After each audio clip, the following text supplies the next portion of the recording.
Let me start off with two words. Made in America. Made in America.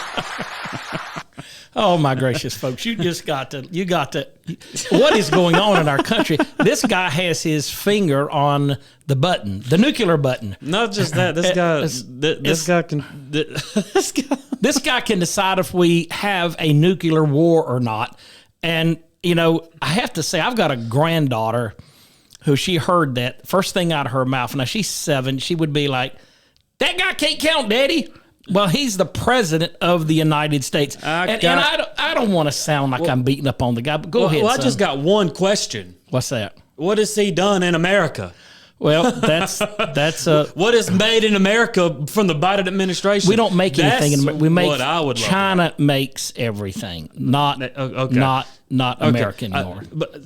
So the fact, first of all, the fact that he says I have 2 words, and he's so adamant about it. He's so like with authority. I have 2 words, and all of a sudden, made in America. And why would he be concerned about having it made in America? Because he's given thousands of jobs away. Look what he did to the oil industry. He destroyed and cost this country thousands of jobs simply because of the fact he outsourced. He didn't want it made in America. He didn't want it made in America. That's the point. And as far as China, but he's got 2 words. It's obviously he's going to listen to China because there's a whole bunch of shows on that. Won't get into that, but we got to get into our show today, son. This little humor here, we're just having a good time laughing, but we want to talk about the left's idea of progressiveness. Now, you think about progressiveness. You think about making America better, not only making America great, not only made in America, but progressives say we're making America better. Now, it is amazing because one of the things that you see in the South is literally hundreds of thousands, if not millions of people leaving places like California, Chicago, Illinois, and New York, and all over these liberal states, and they're coming to the South. And I ask these people a lot of times, I say, are you coming for the weather? They say, well, yeah, we love the weather. The prices are obviously cheaper, but we like the politics better. I said, so you're not happy with California politics? You're not happy with what's going on in Washington? And the first words out of their mouth is, those people are crazy. Well, Sharon Osbourne left the whole country. So, there you go. There you go. So I guess the real question is progressiveness really improving the lives of Americans? Because here's what's happening. And it's almost like we're creating the purge, because now we have racked. Wait, hold on. Go ahead. You mean that movie that, like, whenever they have one night, they can go kill everybody and commit any crime they want to commit, and the police can't do nothing about it? That's kind of what we're facing, because in these liberal Just wanted to make cities, criminals are committing crimes. And you don't have to be intelligent to know this, and you don't have to be hooked up to politics to know this, because it's everywhere you go, and it's on thousands of videos on YouTube. No. It's on a lot of podcasts other than ours. It's on Fox News, and it's on every outlet news out there, where people are literally committing crimes, running into restaurants, grabbing people's purses and running out, going into department stores and grabbing jewelry and pocketbooks. And it's not 1 or 2, it's 40 or 50 people doing this. And now you've got this thing where they passed this bill, what is it, 1054? Yeah, it's House Bill 1054. House Bill 10, and this is in the state of Washington. Yeah. And we already know that Seattle and Portland are a little bit on the left side, and they call it progressiveness, but it's almost like they have taken the bite and the teeth out of the police force. So the Justice Department no longer has much of ability to allow police officers to really do their job. Well, and this is the thing, the way they word this is the exact way you would think the left to word something.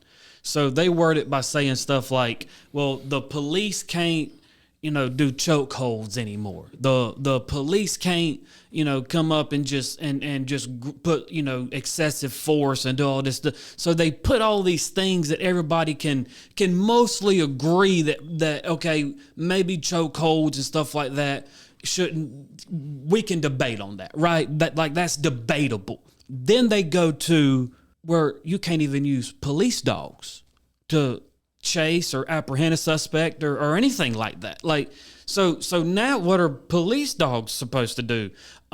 Now, how are police officers, if they can't smell it or whatever, are supposed to know what drugs are in the car, or if there are any drugs, or even a gun for that matter, because drug dogs can also smell gunpowder. This is what's really going on behind this bill, this bill passed last year, and it's the House Bill 1054, and it restricts when police can pursue a suspect in a vehicle. With the law in place, police have approached suspected criminals who then sped away, knowing there's nothing police can do about it. According to authorities, it is an all too common occurrence. Well, here's the thing about it. In January of this year through May, there have been 934 situations where citizens would not stop while an officer was pursuing them. Now, think about that. Now, this is in Washington. 934 people who would be apprehended or stopped by an officer refused to stop at a blue light when an officer was trailing this vehicle. So what's happening is they are actually getting on their phone and calling 911 and saying, I'm on this road. I have an officer pursuing me. According to 1054, you have to tell this officer to back off. Yeah, so I'm glad you brought that up. We got a video that we're going to play of this, what you're talking about actually happening. I have a cop chasing me in violation of House Bill 1054. Okay, where are you? I am about to get on 520. I'm on Leary Way, 520 West. The cop is not allowed to pursue me for driving suspended. And are you able to pull over? No, because I'm driving suspended. He's not going to get me. So, folks, this is what's happening in America. You see situations where laws are being passed that are more about purging than they are about protecting. Right. So as you saw in the video, the guy is literally calling 911, like you said before, like calling 911 in and saying, hey, I'm being pursued by a police officer, and that's in violation of House Bill. And I think on the video he calls it 1074, and it's actually 1054, but they knew what he was talking about. And the operator goes and says, well, okay, sir, can you pull over or anything? And they're like, no. He's like, no, I'm not doing that because they'll get me. Like, I'm not pulling over because they'll get me. And he actually tells them over the line why he's being chased. I'm being chased because I'm under suspension. They know it, and they're coming to arrest me. And so now, how many times do police find drugs, guns, illegal stuff that protect our community every day just by making traffic stops? Well, it is a part of protecting our country because obviously when an officer stops you and he looks in your car and he sees drugs, weapons, any kind of thing that's related to a crime, then it gets that person off the street. But this is not about that. This is about the left's ideology that says anything that causes confusion, anything that caters to what is not the norm in this country, that they can say protect citizens. Well, you're going to protect a few citizens doing that because, I understand that there are people whose rights may have been violated. I understand that there are times cops do not follow our Constitution, but it's not that often. And what you get out of this, now everybody's in danger. And you say, well, how is that? Well, look at the thousands of videos that are out here. And I don't mean a few. There are thousands of videos in the country today that are showing literally hundreds of cases where people are violating citizens because they're no longer afraid of the law. Absolutely. Look at the running grab bag situation that's happening all across the country. 40, 50 people going in and grabbing purses and jewelry, and it's over, and you can't do anything about this. And that's why people are leaving. And even if they're arrested, what happens? They're out because you don't have to post a bail anymore. The attorney, that's what I'm about to say, the attorney generals and stuff have gotten rid of bails, they've gotten rid of all this stuff, and they're just pretty much just saying, hey, like, don't even bring these guys in front of us. And that's what you're seeing. That's what you're seeing. And you're also seeing too in Chicago, the police can't even chase people on foot. If two police officers are walking down the street, eating their donuts and drinking their coffee, and they look over and they see a plastic bag or a paper bag being passed from one man to the other, and they look suspicious. They're both looking around, seeing if people is watching, and he shoves it up under his shirt and in his pants. And all of a sudden, the police are like, okay, well, maybe we should go after this guy. They can't. There could be a crime that's about to be committed, like murder or whatever, with that bag. You just don't know. Police, and if the people, and if they take off, they cannot chase them. They can't go after them. If they can walk up and say, hey, sir, can we see that bag? Nope. If they take off running, can't chase them. They got to let them go. And this is from, so check this out. This is from the NPR.org, which is no friend of the right. And so it says Chicago police officers will no longer be allowed to chase people on foot simply because they run away or they've committed minor offenses. So what I love about this, when they talk about minor offenses, they label stuff like parking tickets. So this is what they label as. Officers won't be allowed to chase people on foot if they suspect them of minor offenses such as parking violations, driving on suspended license, or drinking alcohol in public. Those are pretty minor offenses, wouldn't you think? Pretty minor stuff. Okay, but what about the guy that whenever he's going to give a ticket to a guy that has a parking violation, and the guy then gets in his car and just immediately speeds off, and the cop wants to pursue because obviously you don't speed off from a cop just to avoid a blue ticket, right? Like, so that cop now, knowing in his gut that there's probably something in that car, there's probably a warrant for this guy's arrest, there's probably something here that should cause me to go, and I can't. The policy in Chicago says I can't chase this guy. So the bottom line is, does this protect citizens of Chicago, Washington, and even New York? Does it protect these citizens, or does it make it harder for police to actually protect these people, because now they can't do anything? Well, here's the thing about it. If you ask these people who are making these policies, they really can't explain to you how they work. Their assumption is that people, by goodwill and good effort, will just obey the law. In other words, if an officer is pursuing you, you're just going to stop and let him catch you.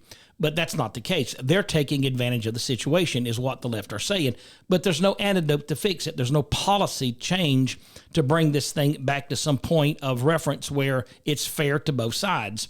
So I guess what we have to ask ourselves the question is, if the left doesn't know what they're doing, then why are we listening to them? Why are we following them? Why do they have such a powerful voice in this country? Is this what you want America to look like? You want a place where people can come in and can rob you and just rip your purse out of your hand while you're sitting down in a nice restaurant eating a meal, and there's nothing you can do about it? Look on videos. It's everywhere. And so the question is, why are we voting for these people? Why are we giving them this kind of authority and power in this country to ruin our cities across this great country to where average citizens are afraid to go? Now, here's another situation. Ask somebody that lives in New York City and say, do you think it's safe for me to visit New York? See what they say. I talked to someone just this week, because we're heading out of the country in a few weeks, and we thought about going into Manhattan. He says, well, right now, probably don't need to. If you stay in Manhattan on Broadway, it may be okay. And I'm thinking, now, I've been to New York probably 50 times, and I've never been afraid because there's always been a very, very strong police presence. Right. But even the citizens that live there now and the Manhattan areas will tell you, Manhattan is not safe, but a lot of the other boroughs are very much not safe. In other words, you're taking your life in your hand when you visit some of these, what we call sanctuary cities, some of these left-wing liberal cities where these liberals have made these policies and have not really thought about outcomes and how it really affects people. So you're taking your life in your hand when you visit these places. I mean, you could literally be killed, certainly could be robbed. So what's all this about, Jordan? What do you think is happening to the country today? Well, I personally think this is the Biden administration and their little cronies, that are on the left, these governors and stuff of these cities, that it's their goal to just do the most insane things. And they're not capable of leading. And they're not. Well, that's the point. That's the thing that they don't want leaders. They want people that'll say, "Hey, we want to push this," and they say, "Okay." So, for instance, Lori Lightfoot gets asked on a daily basis why her city is so violent. Right.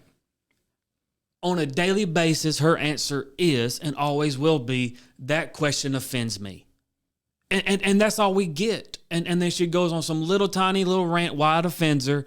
It's because she's black or because she's gay or because both, or, that's just outright lie, all the statistics being told. And these ain't, Republican reporters asking these are actual liberal reporters asking for the people of Chicago what's going on, and she's just completely ignoring it. She's ignoring the violence that's happening out there. You voted for these people, liberals. You voted for her, people of Chicago. People of Washington, you voted for this. So now you can't have it both ways. You can't vote for this and then come back and say, oh, well, shucks. No, now you got to live with it. Now you have to live with it. Absolutely, absolutely. So I guess this is the beginning of the purge in this country, and I'm saying that lightly and somewhat comically. But now if you go to these places, there are just not a lot of police officers that are going to protect you. Jordan, it's been a great show. You can't believe what's going on in this country. A lot of countries have their eyes on these situations, and I'm sure they're having to scratch their head and say, what is going on in America? Thank you, folks, for listening in. God bless you, and have a great day. New American Movement signing off. We'll see you next week. You start off with 2 words. Made in America. Made in America.